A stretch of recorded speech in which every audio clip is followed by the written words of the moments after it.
Hey everyone, welcome back to the podcast. My name is Mo, the founder of ATZ Finance, and it is my pleasure today to sit down with Scott Pogmore of SP Plastering Solutions, and we're home to learn a bit more about the trades and what it takes to be a plasterer. So, Scott, why don't you introduce yourself to us? Hey guys, Scott, SP Plastering Solutions. I'm a plasterer. I've been in the trade now for 7 years. I started in college, worked with a firm for a bit, and then 2 years ago I went solo, Oh, one-man nice. band. So yeah. Perfect. All right, cool. So, look, when it comes to running a plastering business or, you're in the trades, how long have you been doing that and what kind of led you to get into that? Well, most of the men in my family are tradesmen. My dad, my granddad were ceiling fitters. They have then evolved into the management side of things. But my dad's really handy around the house. My uncle, he's a plumber. My other uncle's in like the alarm system fitting, that sort of thing. Oh, nice. So yeah, I sort of from a young age, I was always sort of doing stuff with my dad, or little bits of carpentry, or painting, all that sort of stuff. So I've just grown up with it, really. Nice. So you come from a really strong background of people involved in trades. You've got family members in the trades as well.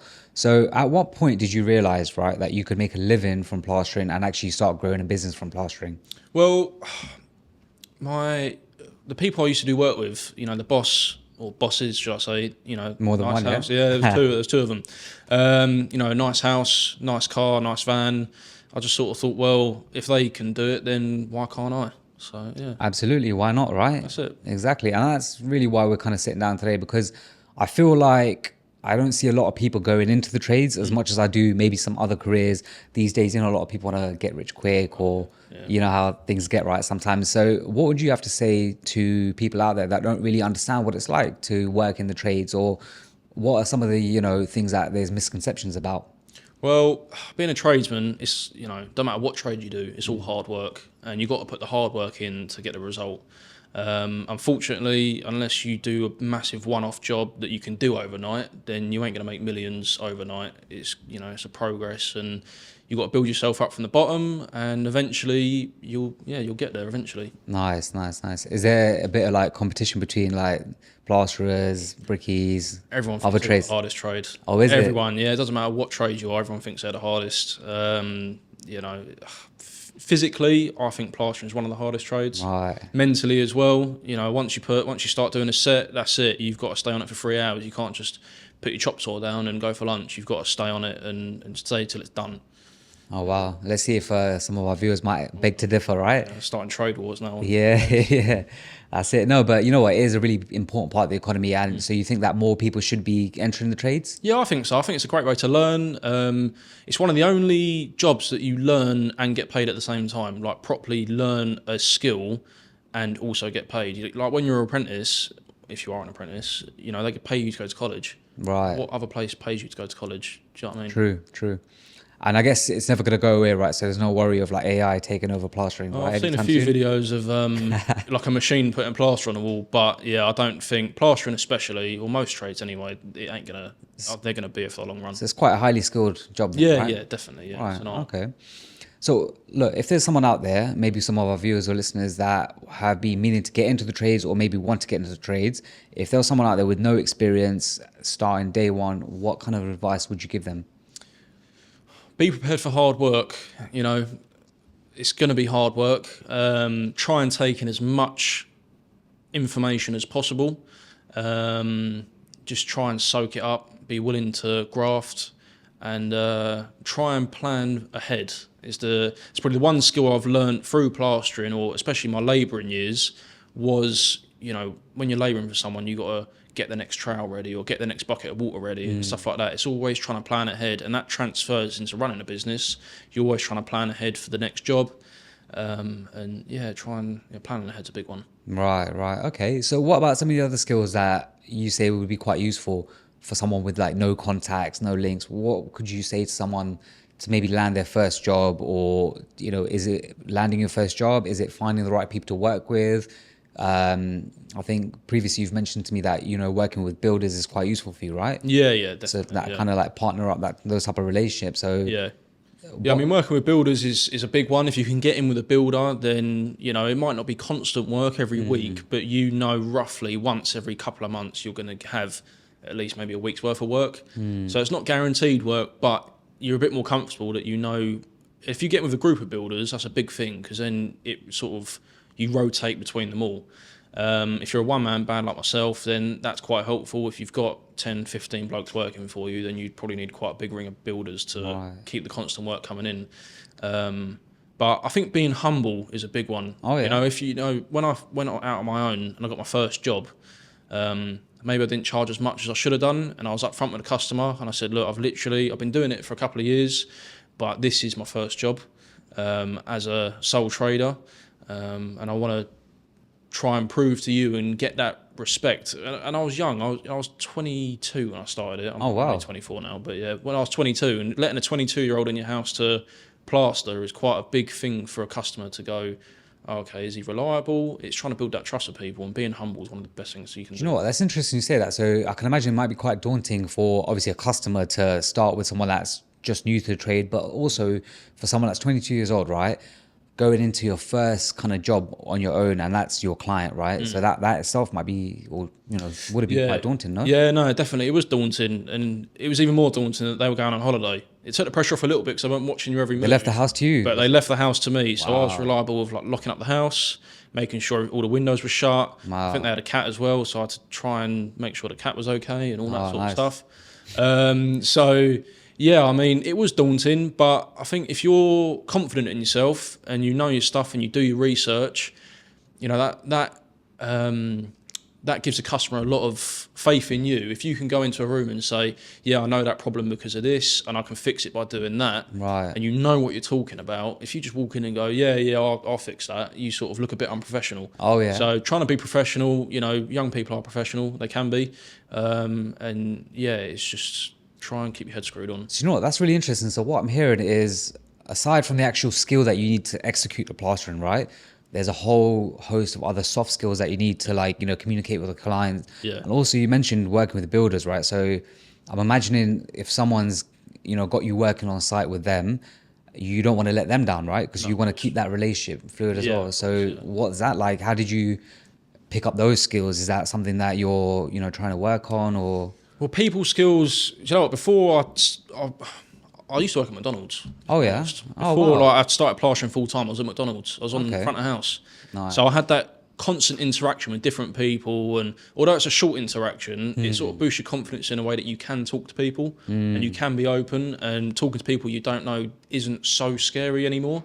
So that working in hospitality definitely helped that sort of side of people skills. Right. But I can imagine, if someone hadn't had those previous skills, right, and it's, just going into it fresh with no real people skills, it can be quite, difficult. Yeah, definitely. I think it depends who you are as a person. I think if you are quite a shy person, it's a little bit more difficult. But, sometimes in life you're never going to meet that person again. So if you go and talk to them and it don't really go the way that you hoped it would go, it don't matter. You're never going to see them again. Exactly. So, yeah. When it comes to a client, it's a little bit more different. But I think once you build that relationship with a client, you go to someone's house, you're in their home, you're respectful.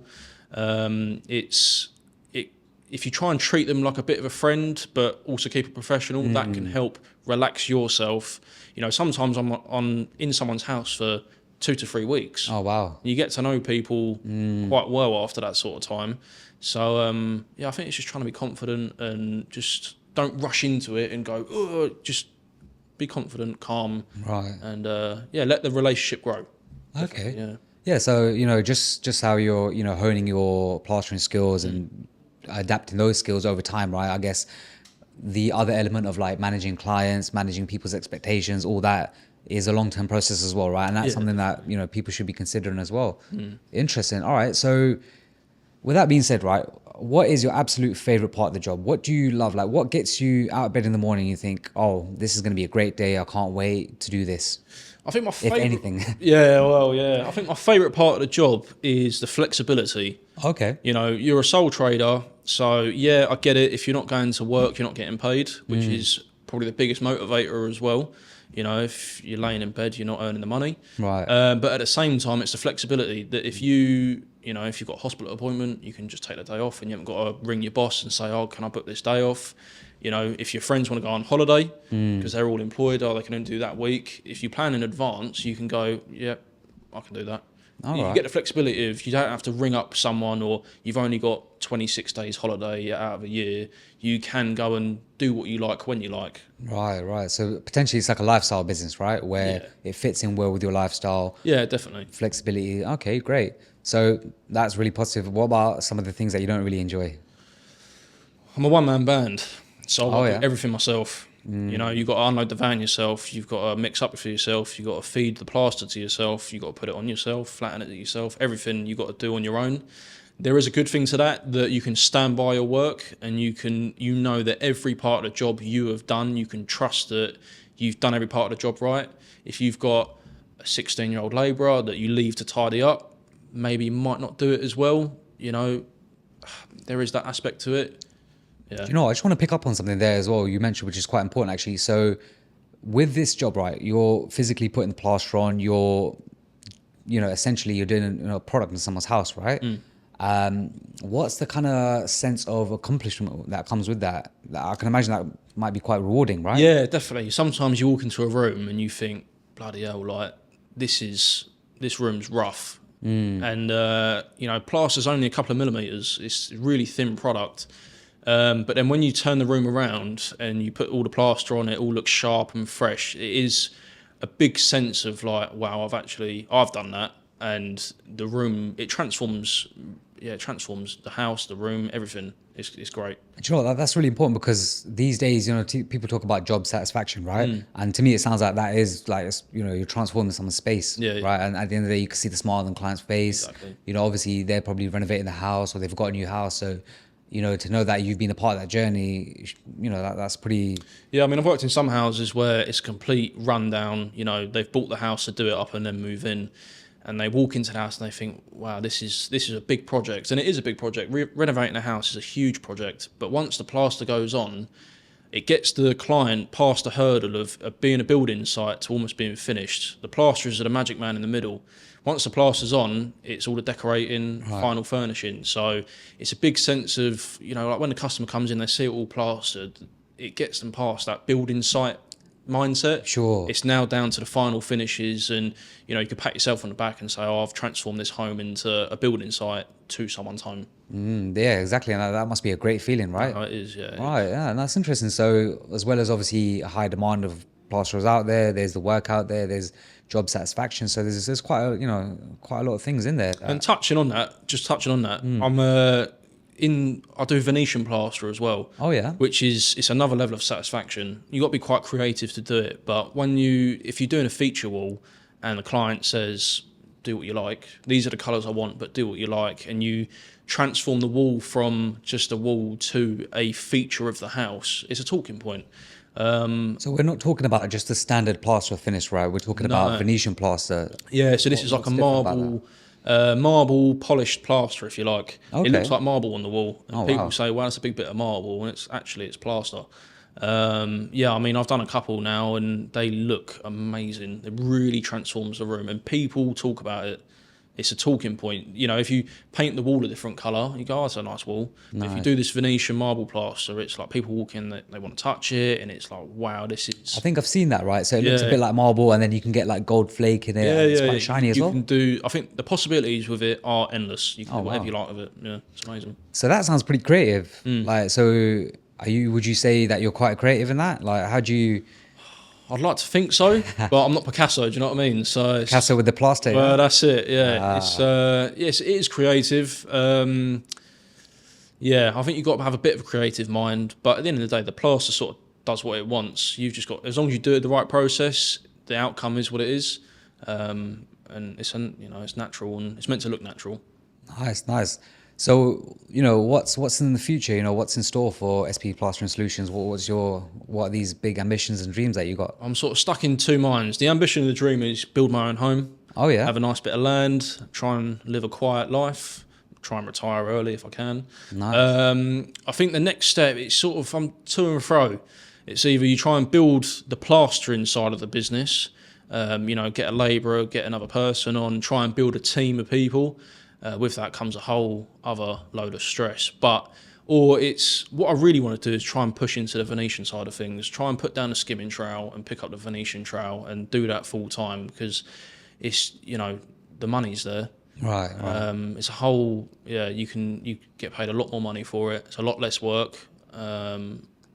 It's not a lot less work. It's less demanded on the body. Oh, right. You know, skimming, float and set, all that sort of stuff is really heavy products. Right. This Venetian plaster is lightweight, and you're not killing yourself trying to keep on top of a big set. Interesting. So yeah, I know, like, obviously when it comes to interior design, you know, home decor and stuff like that, there's always trends, right?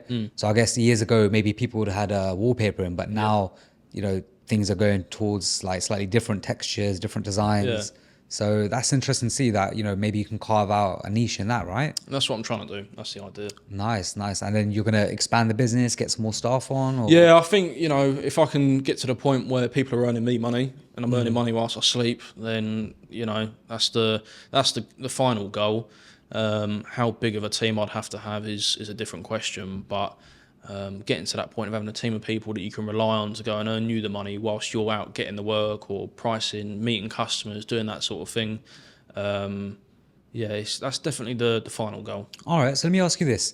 Do you ever see a point where you're going to put the tools down and no longer work on site? I hope so. Really? Yeah, Okay. I hope so, man. It's hard work being on the tools. Right. Yeah, if I can put my feet up and have a team of people working for me and, you know, earning money off them, then that's the final goal. Yeah. Nice. So it's essentially like a transition then, right? You're going from, you know, being the tradesman into the entrepreneur in the trade space. Yeah, that's it. You know, if my main part of the job is meeting the customers before and after the job's finished, keeping on top of my reputation, then that's the idea. I think, you know, if you can have a team of people that work for you and keep your reputation up, that's great because the pressure's off you a little bit. You've just got to deal with the customer before and after and make sure they're happy. Just keep the standards. That's and it. make sure Keep the customers are happy, right? Yeah. Interesting. I'm sure you'll get there.